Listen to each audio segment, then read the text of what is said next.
Mahomes will lead the Chiefs up 1st and 10, right at the 30. Now McKinnon. Oh, he's got some breathing room. And he slips up past the 45 before being tackled. That play going for 16 yards to start the drive. 1st down. 3 quarters have come and gone. You are watching the NFL on EA Sports.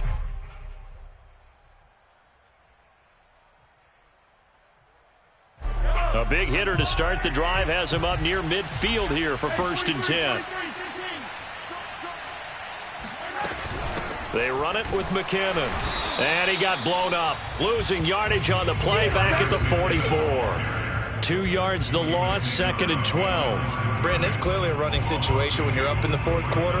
They're going to have to stack the box and make it difficult for them to move the ball. Made it very difficult right there. Now they need to repeat that effort. Yeah, bring 7, 8, 9, whatever it's going to take to slow them down.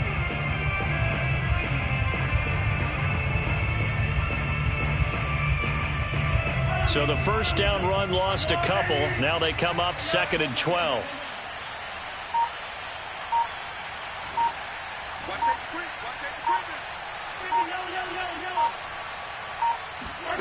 Looking to throw is Mahomes. And that is incomplete. He was trying to get it to Jerick McKinnon there. And that'll make it 3rd down. Receiver coaches preach to their guys all the time. Separation, that's what's going to make the play successful. That time there was very little, and I think they were actually fortunate that it was only knocked away and not intercepted. The Chiefs on 3rd down. They've been good, 3 for 4 thus far. This is 3rd down and 12. Play action. Now it's Mahomes. And going deep for Hill. And this is incomplete. Oh, it looked like he had a pretty good line on that one. That would have been a big play, but he could not pull it in.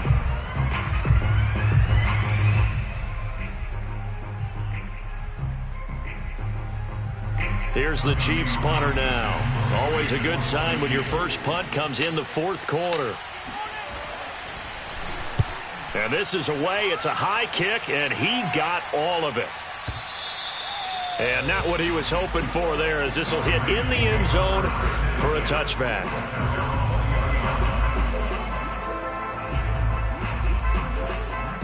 The Baltimore offense at the line, set to get going. Even though they were able to force the punt defensively, still a big hole to climb out of, especially at this late stage of the contest.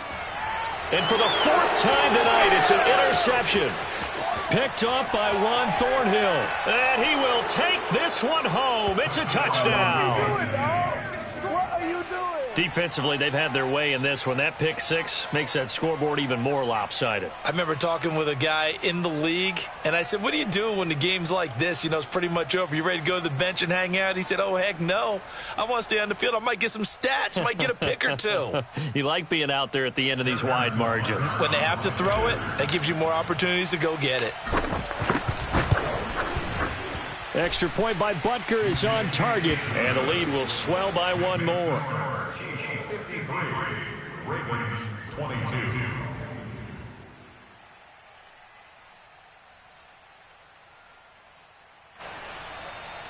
Harrison Butker to kick off for Kansas City. So they throw the pick 6. They'll get another shot at it now as this one's in the air. And that'll carry over the back line of the end zone for a touchback.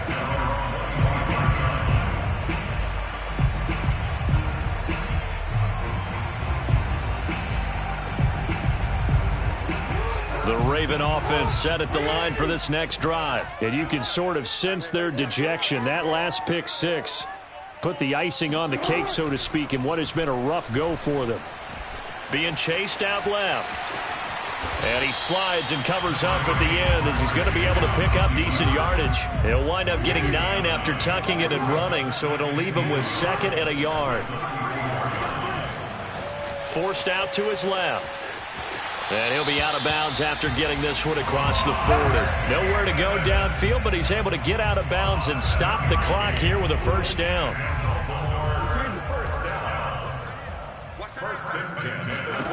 Now it's Jackson. Escaping the pressure right. And his throw is incomplete. I know he was trying to get the completion downfield, but the way this game has gone, with a few of the runs he's made along the way, he should have kept the ball and taken it with his feet downfield. That's the big play that shreds a defense. Instead, he thought to himself, I'm a quarterback, I've got to throw it.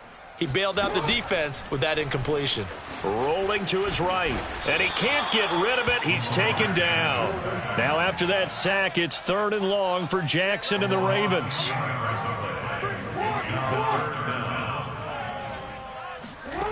Now it's Jackson.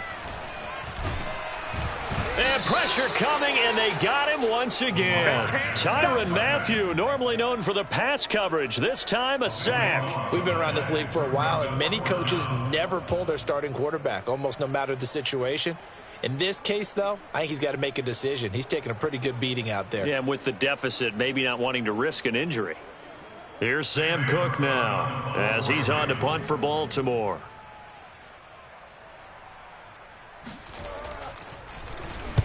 He gets us away. It's a good one, drawing toward the sidelines. And this one goes angling out of bounds, and it will be spotted inside the 30-yard line.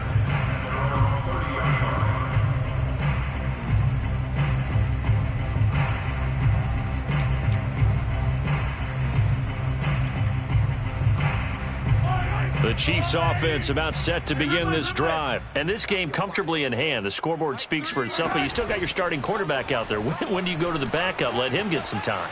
And that's one of the great questions in the NFL, Brandon, because I'm just going to tell you, in the 2015 season, I commentated on 3 games in a row that were blowouts. And in none of them did the starting quarterback ever come out of the game for the team that had a big lead. And in each instance, I asked the coaches later on, why didn't you do that? And they all looked at me and said, just don't really do that in the NFL. You know, these guys play, and we just play them all the way through. Now, in certain situations, they will take them out, but for the most part, they're not as worried and concerned about getting them out of the game. And that's always puzzled me a little bit. Despite the completion, they're going to wind up losing 3 there. 2nd down. Hey, 43, 15. Now here's Mahomes. A dump down to McKinnon. And he'll get it down on the play to the 37. They'll wind up getting 10 back as that sets him up for 3rd down. He's having a nice game through the air. His decision-making's been really good, solid there again. Just seeing nothing downfield goes underneath. Nice game. How about the patience? Because when you're having a big game through the air, you're looking for those chunk plays, those big ones downfield. Instead, as you noted, takes the check down, dumps it off, gains good yardage anyway. Really well executed. He's going to flip one out here to his running back. And he will have a Chiefs 1st down. They needed 3. He doubled that. He got 6. Able to get what they need to keep the drive going with a 6-yard pickup on 3rd down. They're not totally home free yet, but it's looking good as they come up 1st and 10. Hey, tight down. There you go. Mahomes going to throw it here. He'll drop that off to Edwards-Helaire. And inside the 20 before he's brought down. That one good for 12 yards into Kansas City 1st. Well, partner, nothing but praise from me for this offense. They have been tremendous all night long. They knew what they had to do to unlock the defense. And let's face it, this has been a master class in offensive football that we've been here to witness. So here's a 1st and 10 now down inside the 20.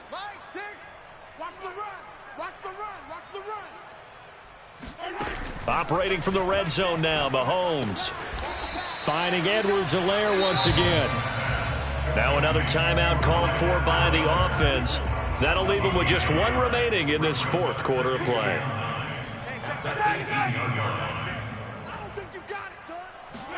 Throwing again on 2nd down. Mahomes. Flushed out right. And he'll protect himself at the end here as he winds up getting pretty decent yardage. He'll end up getting 5 out of that, but now they're looking at 3rd down. 43. Hey, you don't want to see me. You don't want me. Here's Mahomes to throw. And a quick throw here, that's complete. And whistles, and they take their final timeout with 7 seconds left. One of my old teammates called me the other day when he was watching the game. He's like, man, trying to watch an NFL game and trying to account for their passing game, that's difficult. And just when you think you get everything covered, here comes a back out of the backfield. And in this case, he picks up a first down. Well, they probably don't need to run a play here, but you wonder if they're going to be able to resist on 1st and goal. And he's going to go down. Sacked back at the 13-yard line.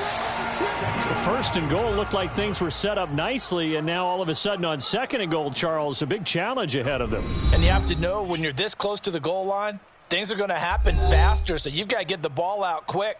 Not going to have much time in the pocket before the defenders bring pressure. Well, Charles, it's one thing to win. It's another thing to win and put up the amount of points that they did. Boy, were they clicking on offense. They can't help but feel great about themselves, can they? I mean, what a game to put up that number of points, continually feeling like they're moving the ball and things are working and clicking. They think that they can bottle this and carry it with them. And as an offensive coordinator, you just don't think you can do anything wrong. Whatever you call, run, pass, it's all going to work. That's called being in the zone.